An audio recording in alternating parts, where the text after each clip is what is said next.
¿Alguna vez has jugado al videojuego Tetris? Si lo has hecho, seguramente estarás familiarizado con la sensación de lo rápido que empiezan a salir mal las cosas justo antes del final del juego y lo poco que parece que puedes hacer al respecto. Pues bien, los pilotos de este avión están experimentando exactamente esa misma sensación, pero para ellos las apuestas son mucho más altas. Quédate atento, es como en realidad estoy en medio de 1, 2, 3, 4, 5, 6, 7, 8, 9, 10. El 22 de enero de 2002, un Boeing 757 de Icelandair volaba a nivel de crucero a 37.000 pies sobre el Atlántico Norte. Este era el primer tramo de un día de 3 tramos para la tripulación, que estaba disfrutando de un tiempo tranquilo antes de que tuvieran que empezar a prepararse para su aproximación a Oslo-Gardermoen.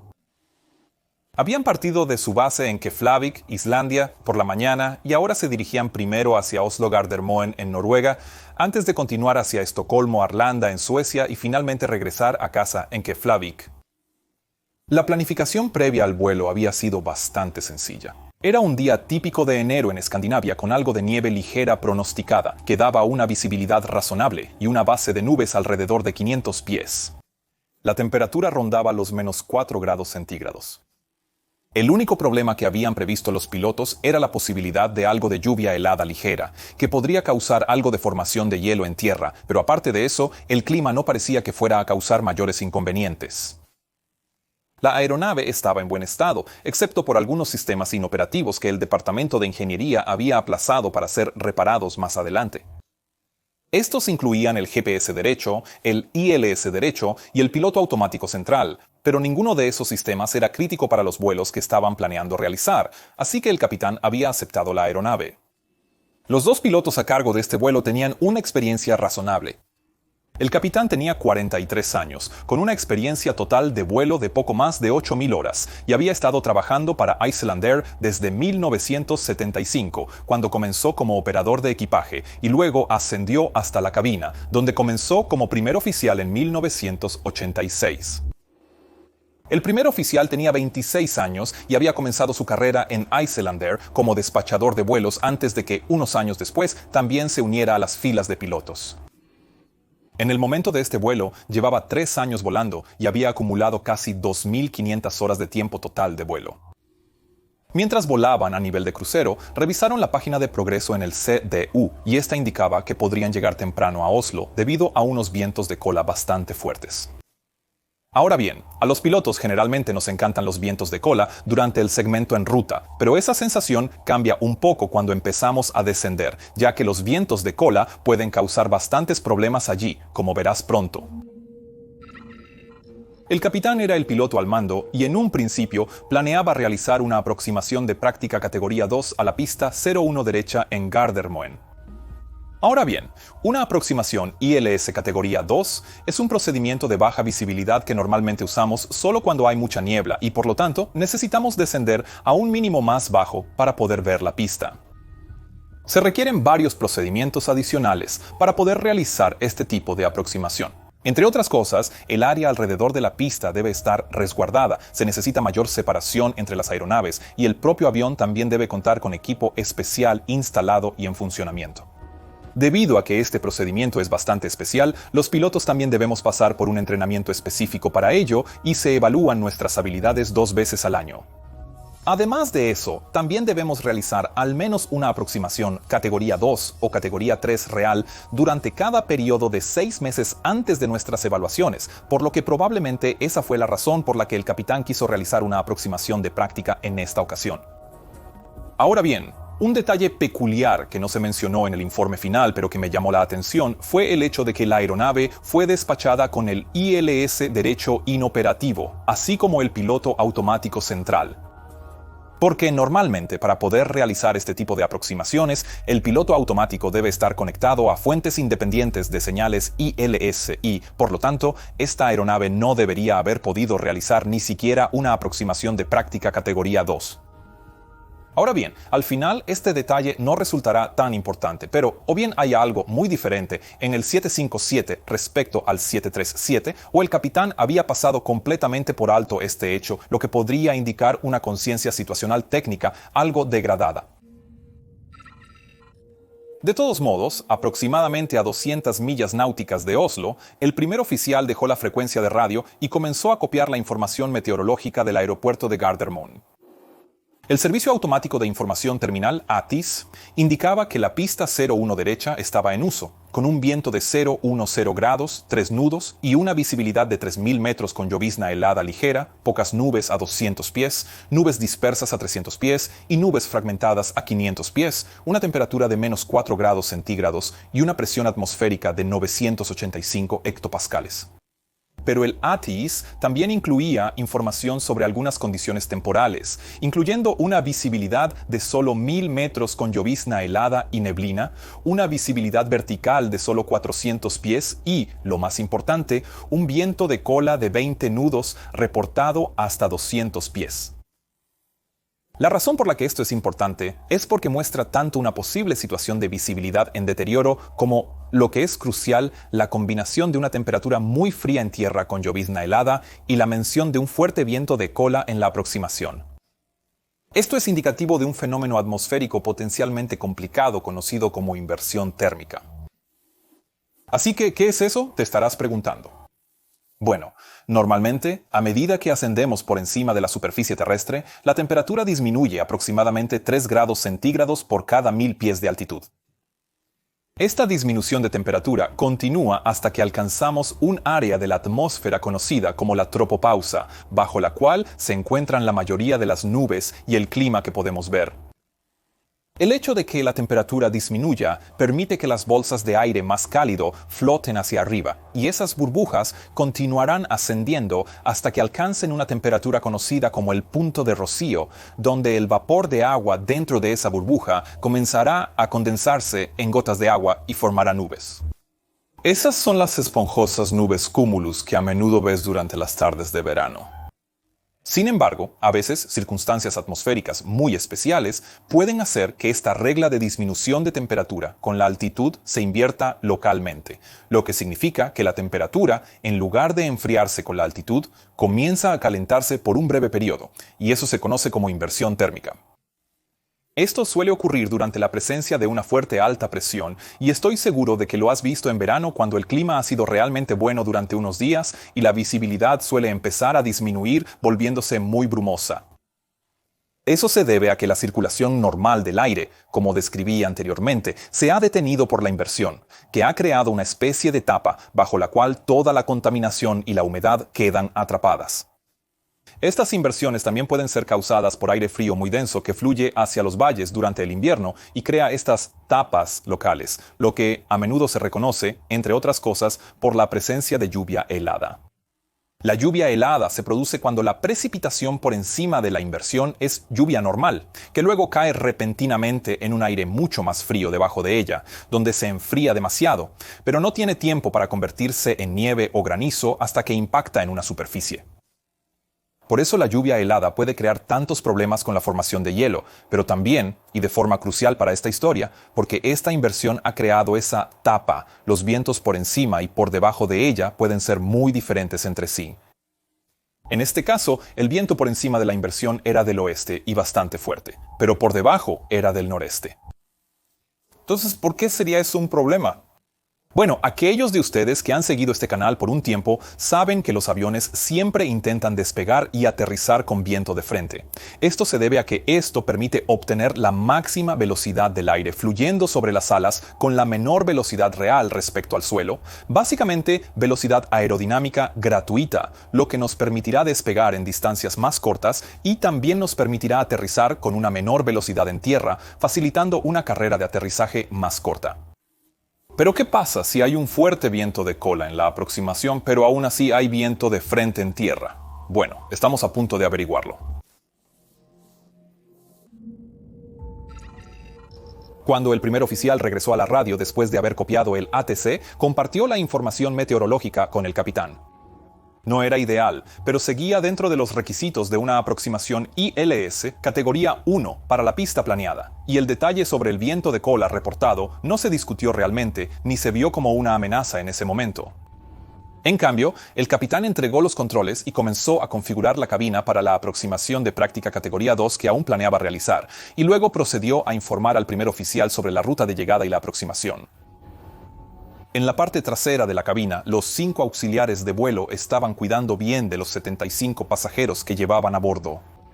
En total, solo había 82 personas en este primer vuelo, lo que representa una carga bastante ligera, y eso es algo que probablemente tendrá un impacto importante en lo que está por venir.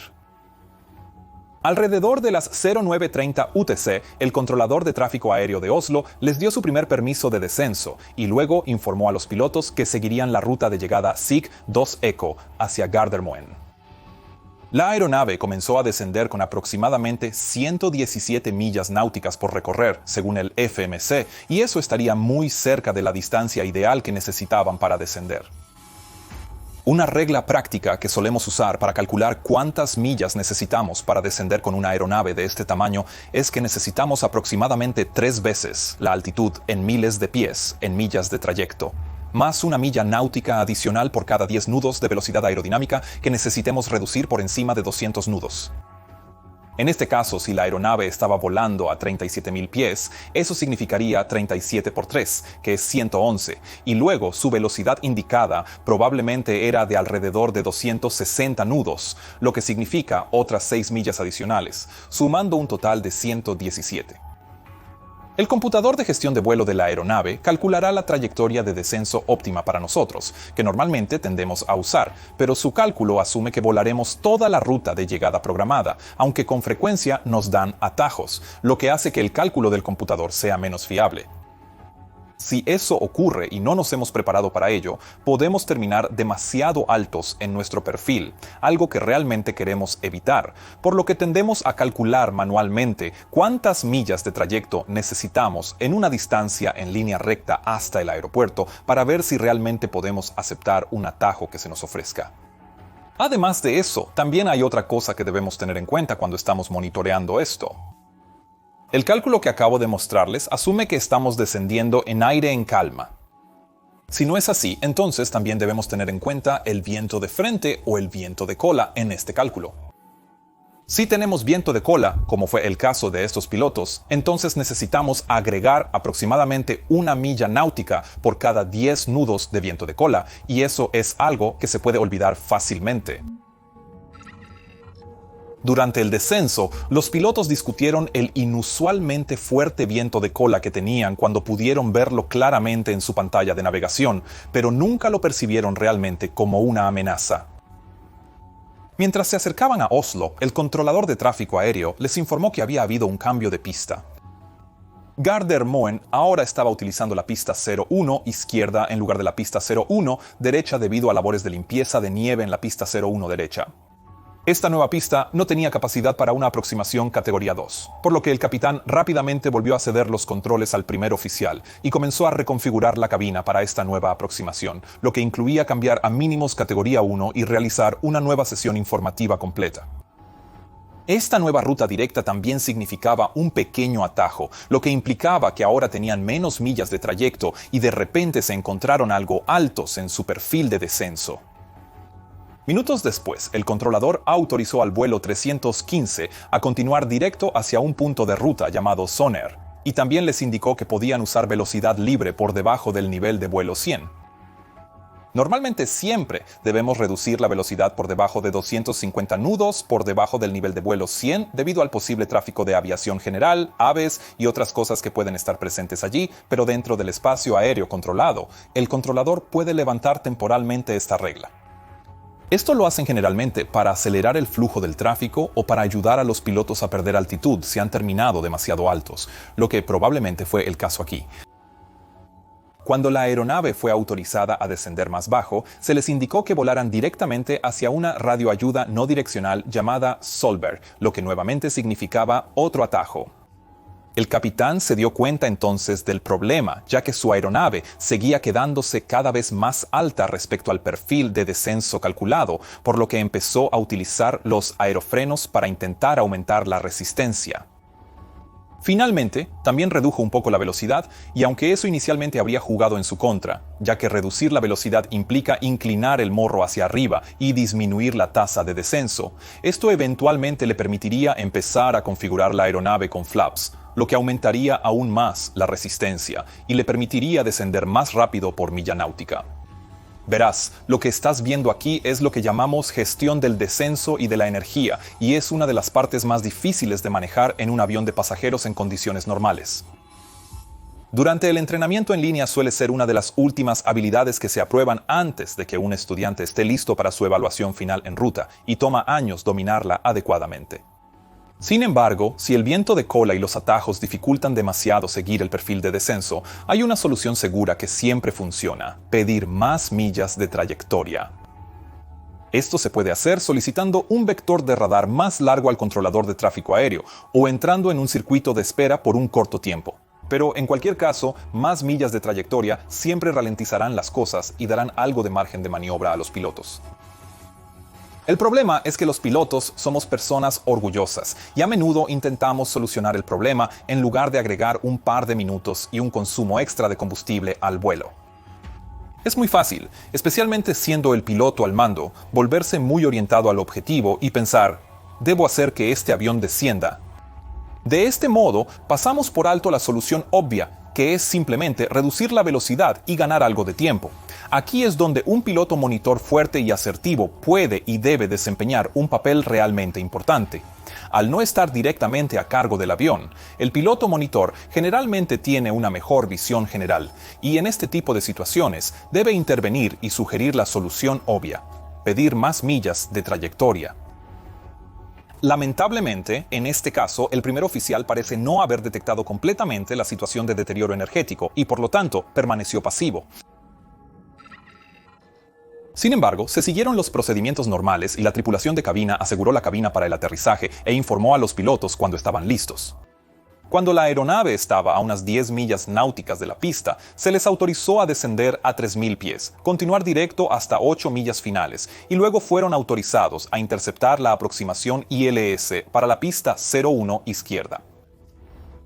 En este punto, la aeronave tenía una velocidad indicada de aproximadamente 220 nudos. Seguían por encima del perfil y con un viento de cola cercano a los 45 nudos, lo que significaba que la velocidad respecto al suelo era mucho mayor de lo normal, alcanzando cerca de 270 nudos.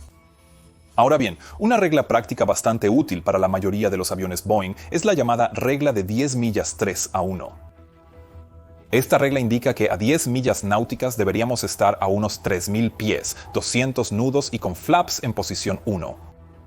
En este caso, la aeronave estaba tanto por encima de esta altitud como con una velocidad mayor, y además de eso, el viento de cola hacía que fuera casi imposible volver al perfil de descenso. En términos de aviación, esto se conoce como estar caliente y alto. Incluso si hubieran podido corregir el perfil, lidiar con un viento de cola tan fuerte en la aproximación final habría sido realmente complicado. Primero, el viento de cola en la práctica significa que la aeronave tendrá que descender con un ángulo relativo más pronunciado de lo esperado porque se está moviendo más rápido. Pero además de eso, este viento de cola eventualmente desaparecería y, por debajo de la inversión, se convertiría en viento de frente. Lo que eso significaría, dado que el rendimiento de la aeronave depende de la velocidad del aire que fluye a su alrededor, es que pasaría repentinamente de un viento de cola que causó una alta velocidad respecto al suelo a un viento de frente repentino. Y durante ese cambio, se ocurre de forma brusca, se indicaría como un aumento repentino en la velocidad aerodinámica, lo que incrementaría la sustentación y podría causar un exceso de velocidad en los flaps. Como mencioné anteriormente, este tipo de condiciones pueden ser realmente complicadas y requerirán que los pilotos estén extremadamente atentos y preparados para ello. Cuando les autorizaron la aproximación, el capitán, que aún volaba en piloto automático, armó el modo de aproximación del autopiloto. En este modo, el piloto automático detectará cuándo las señales del localizador y la senda de planeo transmitidas desde las antenas en tierra están lo suficientemente cerca, y luego se enganchará a ellas para seguirlas en el descenso hacia la pista. Pero debido a que la aeronave aún volaba con una velocidad respecto al suelo mucho mayor de la que el piloto automático había calculado, simplemente pasó por el centro de la línea cuando capturó el localizador y luego continuó hacia el lado este antes de girar a la izquierda para intentar alinearse nuevamente con la señal. En este punto, la señal de la senda de planeo estaba tan por debajo de la aeronave que el piloto automático no pudo capturarla y, en cambio, continuó descendiendo utilizando el modo de descenso previamente seleccionado. A las 09:46, el controlador de aproximación autorizó a la aeronave a descender más, hasta 2.500 pies. El capitán alcanzó el panel de control de modo MCP y ajustó esta nueva altitud. Y recuerden esta altitud porque será muy importante muy pronto. Después de establecer la nueva altitud, solicitó que se bajara el tren de aterrizaje y que se iniciara la lista de verificación de aterrizaje. También pidió que se extendieran los flaps a 20 grados. La aeronave ya se había establecido en el localizador, pero seguía más de un punto por encima de la senda de planeo, lo que significaba que el piloto automático aún no había logrado capturarla. El capitán se dio cuenta de esto y, dada la posición en la que estaban, dudó que el piloto automático pudiera corregir la situación, así que optó por desconectar tanto el piloto automático como el acelerador automático para comenzar a descender manualmente. Ahora bien, esto a veces puede ayudar si se necesita una pequeña corrección, pero la situación energética general de la aeronave rara vez se corrige desconectando los sistemas automáticos y, en cambio, esto suele aumentar la carga de trabajo en la tripulación, lo que afecta negativamente tanto la comunicación como el CRM. El primer oficial había estado hasta este punto respondiendo a las órdenes del capitán y ejecutando lo que se le indicaba, pero parecía estar mentalmente quedándose atrás respecto a la situación del avión y no intentó alertar al capitán sobre la aproximación cada vez más inestable. Y como si esto no fuera suficiente, cuando el capitán estaba escaneando su pantalla principal de vuelo, sus indicadores del ILS desaparecieron repentinamente y sin ninguna bandera de fallo. Esto hizo que el capitán redujera ligeramente su tasa de descenso mientras intentaba averiguar qué estaba ocurriendo, lo que provocó que la aeronave se alejara aún más de la senda de planeo. El capitán mencionó en voz alta el fallo que estaba observando para verificar si el primer oficial también lo estaba experimentando, pero todo parecía funcionar bien en su lado.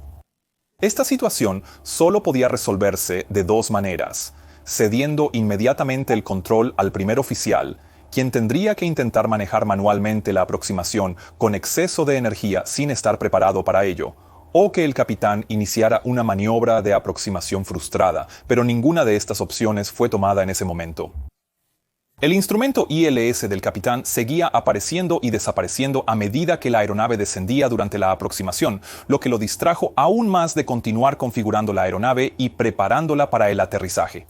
Pasaron por el punto de 1000 pies, donde debían estar estabilizados en la senda de planeo, con la velocidad correcta y todas las listas de verificación completadas, pero no tenían seleccionados los flaps de aterrizaje ni completada la lista de verificación de aterrizaje. Además, seguían muy por encima de la senda de planeo, lo que significaba que la aeronave no estaba estabilizada. Esta es una condición obligatoria para realizar una aproximación frustrada, pero la aproximación continuó durante unos segundos más. ¿Recuerdas cómo mencioné que la altitud en el MCP se había ajustado a 2.500 pies? Bueno, en condiciones normales, la altitud de aproximación frustrada, que es la altitud a la que la aeronave debe ascender en caso de realizar una aproximación frustrada, en este caso 4.000 pies, debería haberse configurado cuando se capturara la senda de planeo. Pero como la senda de planeo nunca fue capturada, esta altitud tampoco fue configurada, lo que actuaría como otro bloque añadido al juego de Tetris en este caso. Cuando la aeronave descendió por debajo de 580 pies sobre el suelo, el capitán finalmente decidió que había tenido suficiente y acertadamente decidió abortar la aproximación. Gritó motor y al aire, y aquí es donde realmente comienza el incidente. Cuando comenzó la maniobra de aproximación frustrada, la velocidad aerodinámica indicada era de 182 nudos. La aeronave se volaba manualmente y los flaps estaban configurados en 20 grados. Cuando el capitán presionó los botones de toga, se activó el modo de aproximación frustrada del director de vuelo, que movió las barras de comando hacia arriba para guiar a los pilotos hacia una inclinación inicial de 15 grados con el morro arriba. También se reactivó el autoacelerador, que comenzó a mover los niveles de empuje del motor hacia el máximo empuje de aproximación frustrada EPR. Dado que los motores del 757 están montados bajo las alas, un gran aumento de empuje generará un momento de inclinación hacia arriba, y eso, junto con el hecho de que el capitán probablemente ya estaba empezando a sentirse sobrecargado, podría ser una explicación de lo que ocurrió a continuación. Porque la inclinación del avión no se detuvo en 15 grados como indicaban los directores de vuelo. En cambio, continuó hasta 20 grados, lo que provocó una tasa de ascenso mucho mayor de lo normal. El tren de aterrizaje fue recogido, lo que redujo la resistencia, y la velocidad inicialmente aumentó a 198 nudos, antes de que la inclinación pronunciada hiciera que comenzara a disminuir nuevamente. La tasa de ascenso muy alta que llevaba el avión hizo que la función de captura de altitud del director de vuelo detectara casi de inmediato que la aeronave se estaba acercando a los 2.500 pies que aún estaban configurados en el MCP, y, por lo tanto, comenzó a mover los directores de vuelo para nivelar a esa altitud. Esto también envió señales al autoacelerador para comenzar a reducir el empuje y mantener la velocidad seleccionada en el panel de control de modo de 150 nudos. Pero en lugar de seguir estos comandos, el capitán continuó inclinando el morro hacia arriba y forzó manualmente que los niveles de empuje se mantuvieran en empuje de aproximación frustrada. En esta etapa, la conciencia situacional del capitán probablemente se había reducido considerablemente debido a la aproximación inestable previa y a la maniobra de aproximación frustrada que se estaba desarrollando rápidamente a su alrededor. Probablemente sabía que la altitud de aproximación frustrada que había indicado en el informe previo era de 4.000 pies, por lo que no pudo comprender por qué la aeronave repentinamente quería empezar a nivelarse mucho más abajo. La aeronave ascendió rápidamente más allá de los 2.500 pies, con los directores de vuelo ahora apuntando hacia abajo para indicar cómo recuperar esa altitud. Mientras tanto, el ángulo de inclinación tan alto también había provocado que la velocidad se redujera nuevamente hasta 137 nudos, lo que estaba cerca de la velocidad mínima de 131 nudos requerida para los flaps en 20, que aún estaban extendidos. ¿Puedes notar cómo los bloques de Tetris están empezando a caer cada vez más rápido? A las 09:49 con 34 segundos, la aeronave alcanzó su altitud máxima de 2.895 pies, cuando el capitán repentinamente comenzó a aplicar presión hacia adelante en su control para inclinar el avión hacia abajo. No se sabe si hizo esto para intentar detener la rápida disminución de velocidad o si, en su estado ya bastante confuso, simplemente quiso seguir las indicaciones de los directores de vuelo que le indicaban bajar el morro. En cualquier caso, la inclinación hacia abajo que introdujo fue mucho mayor de lo que cualquier maniobra normal requeriría. Esta inclinación repentina creó una fuerza G negativa de menos 0.6 G, lo que hizo que el agua de los baños saliera como fuentes y que todos los objetos sueltos dentro de la aeronave fueran lanzados hacia el techo. En la cabina, carteras y teléfonos móviles volaban tan violentamente que algunos de los objetos que estaban en los bolsillos de los pasajeros sentados en las filas delanteras a las alas fueron encontrados más tarde en la cocina trasera. Afortunadamente, toda la tripulación y los pasajeros estaban sentados con sus cinturones de seguridad abrochados cuando esto ocurrió, excepto por un pasajero cuyo cinturón no se bloqueó por alguna razón, pero aún así logró mantenerse en su asiento. Ahora la aeronave comenzó a descender rápidamente. El primer oficial, que hasta este punto había estado completamente rezagado con la situación del avión y no había proporcionado mucha ayuda, ahora gritó "Bug up", que es la llamada que usamos para mover el indicador de velocidad hacia la velocidad necesaria para una retracción segura de los flaps. El capitán, que seguía volando manualmente, alcanzó el MCP y cambió la velocidad seleccionada de 150 a 210 nudos y luego seleccionó Level Change para intentar que los directores de vuelo indicaran algo que le hiciera sentido. Dado que en este punto seguía volando manualmente, el hecho de que estuviera cambiando los valores en el MCP iba estrictamente en contra de los procedimientos operativos estándar, ya que el piloto al mando solo debe enfocarse en volar cuando el piloto automático está desconectado. Y para demostrar por qué eso es tan importante, mientras hacía esto, su presión hacia adelante en la columna de control aumentó y empujó el morro hacia abajo en un descenso aterrador de 49 grados con el morro hacia abajo, y esto ocurrió a una altitud de solo 2.500 pies aproximadamente. Este descenso obviamente provocó una aceleración muy rápida, y ahora el primer oficial reaccionó gritando: "¿Qué estás haciendo?". Levanta el morro, levanta el morro. Al mismo tiempo, el autoacelerador finalmente quedó libre para hacer su trabajo, lo que significó que comenzó a reducir los niveles de empuje hasta ralentizarlos al mínimo, lo que desafortunadamente, nuevamente debido a la posición de los motores bajo las alas, ahora provocó un momento adicional de inclinación hacia abajo. El sistema de advertencia de proximidad al suelo ahora se había unido al primer oficial y estaba gritando terreno y demasiado bajo terreno, pero ninguno de los pilotos registró esas advertencias auditivas, lo que nuevamente demuestra que el oído simplemente no parece funcionar bien bajo un estrés extremo. La velocidad ahora había aumentado a 251 nudos, lo que estaba muy por encima de la velocidad máxima para flaps en 20, y el suelo ahora se acercaba rápidamente. Ambos pilotos se dieron cuenta de lo que estaba ocurriendo y comenzaron a tirar de los controles con todas sus fuerzas. Sabemos que ambos hicieron esto porque el registrador de datos de vuelo registró valores diferentes en el elevador izquierdo y derecho, lo que indica que cada piloto estaba controlando uno de los elevadores, tal como está diseñado para hacerlo en caso de un bloqueo en los controles. Este repentino ascenso provocó una aplastante carga positiva de 3.59 G, aproximadamente la misma que se experimenta en algunas montañas rusas, pero muy por encima del límite máximo certificado para una aeronave de pasajeros, que es de 2.5 G con un factor de seguridad adicional de 1.5 G. Mientras ocurría este violento ascenso, las personas en la cabina gritaban desesperadamente mientras todos los objetos que previamente habían quedado pegados al techo, incluida el agua de los baños, ahora caían nuevamente sobre ellos. El punto más bajo que alcanzó la aeronave fue 321 pies por encima del umbral norte de la pista 01 izquierda, y los pasajeros aterrorizados pudieron ver el suelo debajo de ellos en ese momento. Los pilotos nunca vieron el suelo. Todo este episodio ocurrió sin que tuvieran referencias visuales externas.